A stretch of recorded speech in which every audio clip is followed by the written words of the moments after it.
Good afternoon. Welcome to another dissipating version of Diatribes from the voice of Doom. Now here's your distraught and distressed host, voice of Doom.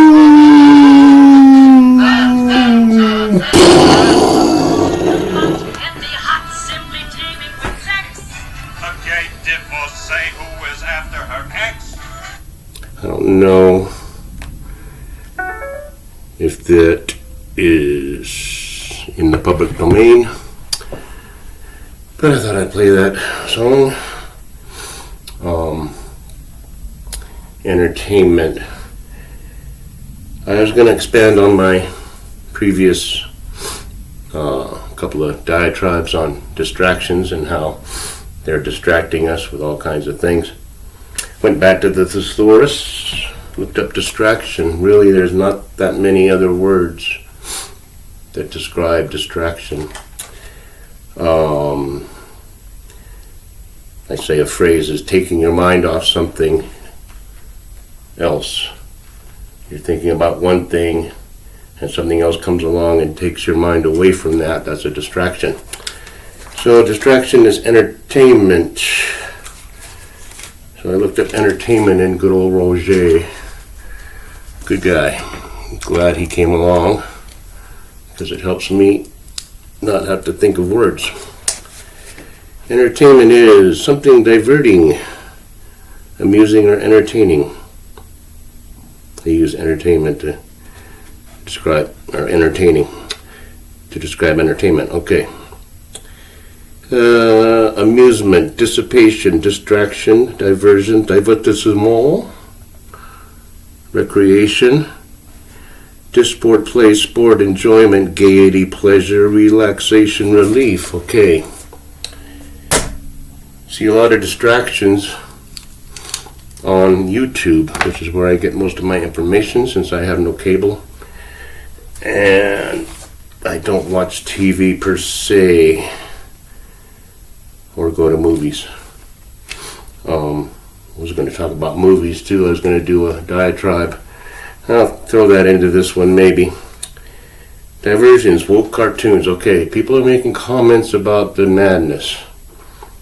The madness of everyone's got to be included and everyone's got to be celebrated and everyone's got to be encouraged and everyone's got to be told that whatever they want to do is fine.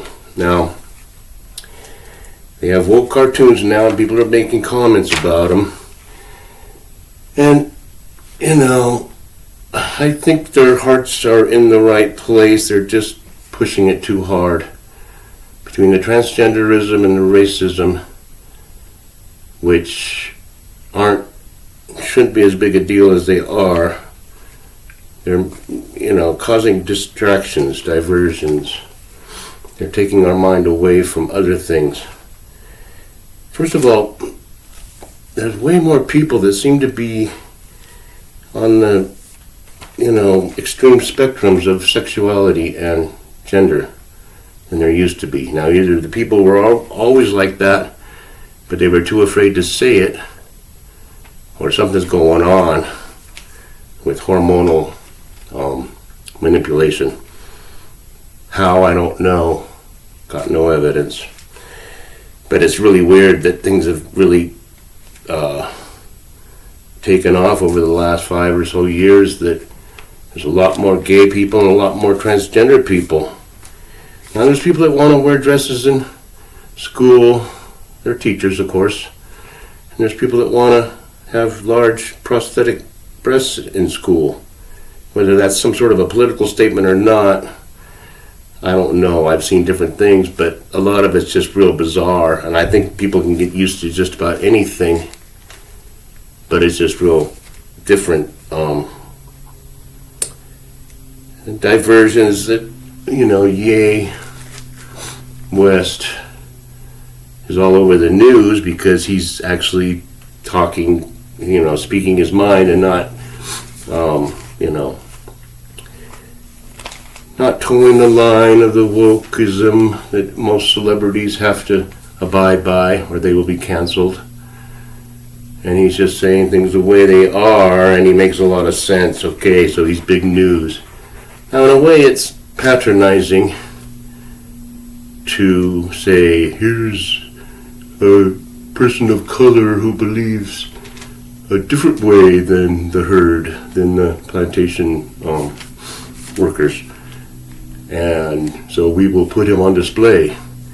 And then he puts himself on display because he's an entrepreneur and he's a genius, because sometimes you see these people that pretend to be stoners that are real tough, and they turn out to be geniuses at marketing, and they make billions of dollars. So I gotta admire it. So Ye will be a major prominent influencer, and he will make more billions. But I like him. I like what he's saying, not just because I agree with him, but, it's about time people realize who the real so-called racists are. I think everybody knows this. The people that are patronizing and saying you all have to think a certain way because you look this way. That's disgusting. So, I'm talking about diversions, and he's a diversion. And he will take the publicity, and people will give it to him. And he's a nice little, I don't even want to say it, but you're a Caucasoid, and you believe a certain way, and you're tired of being called a racist. So when somebody of color agrees with what you're saying, then it gives credence to yourself. I felt that way with Larry Elder when I first started listening to talk radio. I'm sorry. Make of it what you will. You always can weave racism into anything anybody says, because they don't really want people to communicate. I mean, that's the last thing they want. There's billions of ways to communicate in the most sophisticated ways possible, and we've never been worse at it. Piers, he's another diversion where, he wants to corner some guy and make him admit that he's a misogynist because he prefers one type of person over another. Well, you would take an 18-year-old over a 26-year-old, you're a misogynist. That's just like forcing the issue. And they force the issue everywhere with, you can dress any way you want. Well, yeah, you can. But people still will draw their conclusions about your behavior. And people will get used to it. I bet you I could start dressing up every day starting from now on, and people would be used to it within 3 weeks. But I'd look really good. No, none of these big. Now, what are these diversions for? What could they be for? Why are they making sure that the media is just full of stories about things that are stupid? The proper pronouns being taught in the military. I mean, really being done.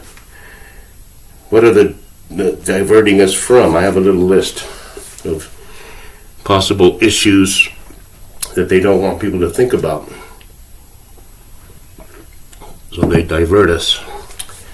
Nuclear annihilation, number 1. Petri dish said it. So don't say I'm a alarmist. Don't even call me that. I'm a fatalist. Don't mix them up. He said we're as close to Armageddon as we have been since the Cuban Missile Crisis. Well, the Cuban Missile Crisis, that armament they had wouldn't have caused Armageddon. I mean, maybe it would have if they bombed us and then we bombed Russia and then they bombed us back. But today's weaponry is much better. It can kill way more people. And Petri dish warned us, and he's warning us now, and we're in the middle of a big foreign policy brouhaha mess, pile of crap. Big pile of crap, probably one of the biggest since World War II. Because we have big countries annexing parts of little countries and then saying, now if you bomb us, you're bombing our country and we're going to use nuclear arms. And the military industrial goes on. Food shortages. Nobody thought about that, but you can tell by snippets of the news here and there that they're sabotaging our food production. And if they can't sabotage it outright, it's being sabotaged by war. So they sabotage it in the Netherlands, sabotage it in America, and then the Ukraine's being bombed, so that's a breadbasket, so worldwide starvation. That's something they're diverting us, distracting us from, obvious. Fentanyl, 2,000 pounds caught. How much wasn't caught? How much is out there? How much is roaming through the country? Well, there's overdoses everywhere. It's the worst cause of death for men between 18 and 40. Yeah, that's a statistic. What happens when it gets really bad? When everybody's dying because it sneaks into the damn food chain? Come on. That's a problem. Not some cartoon character wearing a dress. That's not a problem.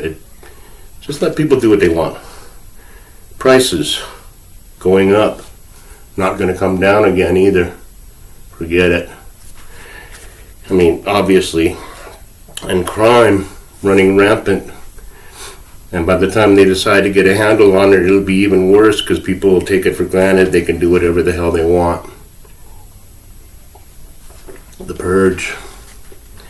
People will just do whatever they want. It'll be anarchy. Because of the four above. Nuclear annihilation, food shortages, fentanyl, God knows what else coming over through what used to be the border. Prices that will keep going up, gas goes up, and it makes it harder to even do anything, and you suddenly say, I don't even want to go to work. It's not worth it to me to work because it costs too much in gas. I'm talking $10 or more dollars a gallon. Crime, I'm glad I live where I live, and even this little town of 55,000 is showing signs of decay and signs of you just see more street people and stuff where you didn't before. You see more signs of decline. But it doesn't have the kind of crime that you see in the big cities, and we don't really worry about being beaten up senselessly or stabbed. So yeah, that's it. There's 5 problems for you right there. I could come up with a lot more if I wanted to. But that's what these distractions are distracting and diverting us from. It's all entertainment. It's relief. Relieve us from what is happening by distracting us with basically a bunch of BS. When we're dressed to school, wear a dress. Oh, you're not an authentic. Well, just let me do what I want. Whatever. If they want to do that, let them do that. Take your kids out of the public school. I told you that a year ago. I don't know why they'd still be in there. Okay then, I think I said what I wanted to say. I think it was a good one. So enjoy the rest of the day, and shalom.